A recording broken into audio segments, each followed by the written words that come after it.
My job is watching a woman trapped in a room.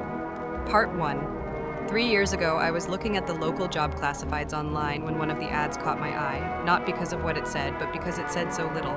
Best I remember, the ad just read, "Job available, good pay, no benefits, discretion required."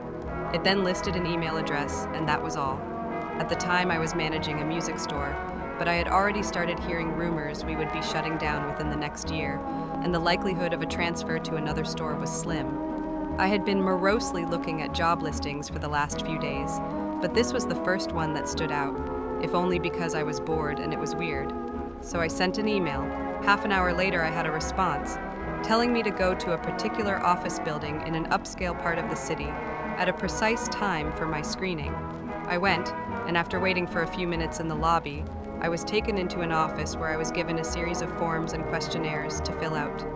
They collected them and told me they would be in touch. I had almost forgotten about the whole thing until a month later I got a call saying I had moved on to the second stage of the hiring process. I was again given an address and time, and when I arrived, this time it was a different nice office park 20 miles away from the first one, I was met by a man who introduced himself as Mr. Solomon.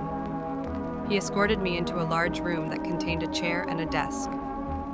On the desk were 2 large monitors, a keyboard and mouse, and a bolted-down metal box with 2 oversized buttons on it, one red and one green.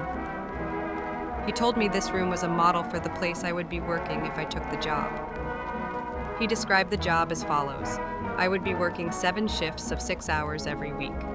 My job would be simple. I would arrive at work 10 minutes early and enter an outer area that was like a locker room. I would have my own personal locker. I would store all belongings in the locker and change into the provided work clothes. I was never, under any circumstances, to carry any item of my own into the surveillance room. I was never, under any circumstances, to take any item with me from the surveillance room. As for what I was to do in the surveillance room, I was told that the monitor on the left would constantly show a live stream from a high-definition camera in a remote location. My job was simply to watch the camera. Once an hour, I would get onto the computer attached to the right monitor and enter a brief log describing anything interesting that occurred in the last hour. I would have no pens or pencils or paper, and I should never try to take any kind of written notes about the work. As for the red and green buttons, the red button was only to be used if there was an emergency. This meant something on the video or in my workspace that required outside help. The green button was to be hit if I saw something on the video feed that was particularly noteworthy.